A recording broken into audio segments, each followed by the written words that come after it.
हाँ करदे आन अल्लाह दा नाम लैके। अज मैं तेनू गल सुनानी है सच्ची एक। कल दा वाकिया ते साडे पिंड दे बंदियां दे नाल पेश आया ते गल मुकनी है निश्तां ते जाके। उन्हां ने ना कोई 2 मੱਝਾਂ लै लईआं ते ओह डाले ते लैण जांदे सन पे बंदे सन 3, एक डाले वाला ते 2 मੱਝਾਂ लैण वाले सन। ਉਹ ਜਦੋਂ ਘਰੋਂ ਨਿਕਲ ਪਏ ਕੋ 20 ਕਿਲੋਮੀਟਰ ਦੂਰ ਗਏ ਤੇ ਉਹਨਾਂ ਨੂੰ ਇੱਕ ਛਾਪਰ ਲੱਭਾ ਸੜਕ ਤੇ ਪਿਆ।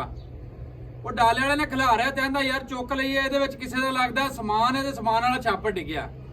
ਬਾਜੋ ਇਹ ਗੱਲ ਗੌਰ ਨਾਲ ਸੁਣਨੀ ਹੈ। ਉਹਨਾਂ ਛਾਪਰ ਚੁੱਕਿਆ, ਜੋ ਛਾਪਰ ਚੁੱਕ ਕੇ ਵੇਖਿਆ ਤੇ ਵਿੱਚ ਟੱਚ ਮੋਬਾਈਲ ਸੀ ਇੱਕ ਤੇ ਕੋ ਕਿਸੇ ਦੇ ਕਾਗਜ਼ ਸਨ, ਕੋ ਡਾਕੂਮੈਂਟਸ ਵਗੈਰਾ ਸਨ ਵਿੱਚ। ਉਹਨਾਂ ਦੇ ਦਿਲ 'ਚ ਰਹਿਮਦਿਲੀ ਆਈ ਵੀ ਨੇਕ ਨੀਅਤ ਸੀ ਉਹਨਾਂ ਦੀ। ਉਹਨਾਂ ਕਹਾ ਯਾਰ ਜਿਹਦਾ ਸਮਾਨ ਹੈ ਉਹਦੇ ਤੱਕ ਪਹੁੰਚਾਈਏ। ਉਹਨਾਂ ਮੋਬਾਈਲ ਆਨ ਸੀ, ਉਹ ਤੋਂ ਪਹਿਲਾ ਨੰਬਰ ਜਿਹੜਾ ਉਹਦੇ ਤੇ ਡਾਇਲ ਸੀ ਨਾ ਉਹਨੂੰ ਕਾਲ ਕਰ ਦਿੱਤੀ। ਉਹਨੂੰ ਆਖਿਆ ਯਾਰ ਆ ਮੋਬਾਈਲ ਇਹ ਸਾਨੂੰ ਸੜਕ ਤੋਂ ਲੱਭਾ ਤੇ ਇਹ ਕੌਣ ਬੰਦਾ, ਕਿਹਦਾ ਮੋਬਾਈਲ ਹੈ? ਉਸ ਬੰਦੇ ਨੇ ਆਖਿਆ ਵੀ ਇਹ ਸਾਡੇ ਪਿੰਡ ਦਾ ਬੰਦਾ ਤੇ ਫੌਜੀ ਰਿਟਾਇਰ ਹੈ ਤੇ ਦਰਵੇਸ਼ੀ ਲੈਣ 'ਚ ਮਲੰਗ ਆਦਮੀ ਹੈ, ਨੇਕ ਬੰਦਾ, ਯਾਨੀ ਕਿ ਤਾਰੀਫ ਕੀਤੀ ਉਹਨਾਂ। ਤੇ ਯਾਰ ਤੁਹਾਡੇ ਹੱਥ 'ਚ ਮੋਬਾਈਲ ਕਿਵੇਂ ਲੱਗ ਗਿਆ? ਉਹ ਡਾਲੇ ਵਾਲਿਆਂ ਬੰਦਿਆਂ ਦੱਸਿਆ ਵੀ ਯਾਰ ਸਾਨੂੰ ਇਹ ਲੱਭਾ। ਉਹਨੂੰ ਕਾਲ ਕਰਕੇ ਉਹਨਾਂ ਕਾਲ ਕੱਟੀ ਏ। ਉਸ ਤੋਂ ਬਾਅਦ ਉਹਨਾਂ ਨੂੰ ਇੱਕ ਹੋਰ ਬੰਦੇ ਦੀ ਕਾਲ ਆ ਗਈ। ਉਹਨੂੰ ਦੱਸਿਆ ਨਾ ਯਾਰ ਸਾਨੂੰ ਐਨੇ ਮੋਬਾਈਲ ਲੱਭਾ। ਉਹ ਬੰਦੇ ਆਂਦੇ ਨੇ ਮਿੰਟ 10 ਲੰਘੇ ਤੇ ਜਿਹੜਾ ਥਾਣੇ ਦਾ ਐਸਐਚਓ ਸੀ ਉਹਦੀ ਕਾਲ ਆ ਗਈ। ਉਹ ਆਂਦਾ ਵੀ ਯਾਰ ਇਸ ਬੰਦੇ ਨਾਲ ਵਾਕਿਆ ਹੋ ਗਿਆ, 3 ਲੱਖ ਰੁਪਇਆ ਬੰਦਾ ਬੈਂਕ ਚੋਂ ਲਿਆ ਕੇ ਨਿਕਲਿਆ ਸੀ, ਇਹਨੂੰ ਡਕੈਤੀ ਹੋ ਗਈ, ਬੰਦਾ ਅਗਵਾ ਹੋ ਗਿਆ। ਤੁਹਾਨੂੰ ਮੋਬਾਈਲ ਕਿੱਥੋਂ ਲੱਭਾ? ਉਹਨਾਂ ਬੰਦਿਆਂ ਦੱਸਿਆ ਸਾਨੂੰ ਫਲਾਣੀ ਜਗ੍ਹਾ ਤੋਂ ਲੱਭਾ। ਐਸਐਚਓ ਆਂਦਾ ਤੁਸੀਂ ਇਸ ਤਰ੍ਹਾਂ ਕਰੋ, ਮੋਬਾਈਲ ਲੈ ਕੇ ਤੇ ਜਿਹੜਾ ਕੁਝ ਤੁਹਾਨੂੰ ਨਾਲ ਲੱਭਾ ਥਾਣੇ ਆ ਜਾਓ। ਉਹ ਬੰਦਿਆਂ ਵੀ ਇੰਜ ਕੀਤਾ, ਉਹਨਾਂ ਨੇ ਇਸ ਤਰ੍ਹਾਂ ਜੋ ਵੀ ਉਹਨਾਂ ਨੂੰ ਲੱਭਾ ਸੀ ਨਾ ਉਹ ਲੈ ਕੇ ਤੇ ਥਾਣੇ ਚਲੇ ਗਏ। ਜਦੋਂ ਥਾਣੇ ਗਏ ਨਾ ਤੇ ਐਸਐਚਓ ਨੇ ਉਹਨੂੰ ਬੰਦੇ ਨੂੰ ਆਖਿਆ ਵੀ ਆ ਉਹੀ ਬੰਦੇ ਨੇ ਜਿਹਨਾਂ ਤੈਨੂੰ ਗਵਾਹ ਕੀਤਾ, ਤੇਰੇ ਪੈਸੇ ਖੋਏ ਨੇ। ਉਹਨੇ ਤੈਨੂੰ ਬੰਦੇ 15-20 ਜਿਹੜੇ ਉਹ ਗਵਾਹ ਹੋਇਆ ਸੀ ਉਹ ਨਾਲ ਲੈ ਕੇ ਤੇ ਥਾਣੇ ਪਹੁੰਚ ਗਿਆ। ਉਹ ਬੰਦਾ ਆਂਦਾ ਵੀ ਨਹੀਂ ਯਾਰ ਇਹ ਬੰਦੇ ਉਹ ਨਹੀਂ, ਉਹਨਾਂ ਬੰਦਿਆਂ ਨੂੰ ਮੈਂ ਪਛਾਣ ਸਕਣਾ, ਸਿਆਣਨਾ ਵਾ ਜਿਨ੍ਹਾਂ ਮੈਨੂੰ ਗਵਾਹ ਕੀਤਾ ਸੀ।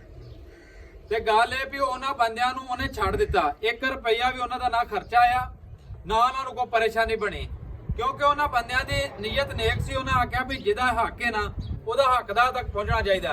ਅਗਰ ਉਹਨਾਂ ਦੀ ਨੀਅਤ 'ਚ ਖੋਟ ਹੁੰਦਾ, ਬੰਦੇ ਮੋਬਾਈਲ ਜ਼ਬਤ ਕਰਨਾ ਚਾਹੁੰਦੇ, ਉਹਨਾਂ ਬੰਦ ਕਰ ਲੈਣਾ ਸੀ। ਬਾਅਦ ਆਪਣੀਆਂ ਸਿੰਮਾਂ ਕੋ 2-4 ਦਿਨਾਂ ਬਾਅਦ ਪਾਣੀਆਂ ਸਨ। ਉਹਨੇ ਫੜਿਆ ਜਾਣਾ ਸੀ, 3 ਲੱਖ ਉਹਨਾਂ ਨੂੰ ਉਹ ਵੀ ਪੈ ਜਾਣਾ ਸੀ, ਪਰਚਾ ਵੀ ਭੋਗਣਾ ਪੈਣਾ ਸੀ ਤੇ ਬਾਕੀ ਹੋਰ ਵੀ ਉਹਨਾਂ ਦੇ ਉੱਤੇ ਪਤਾ ਨਹੀਂ ਕਿੰਨਾ ਕੁਝ ਪੈ ਜਾਣਾ ਸੀ।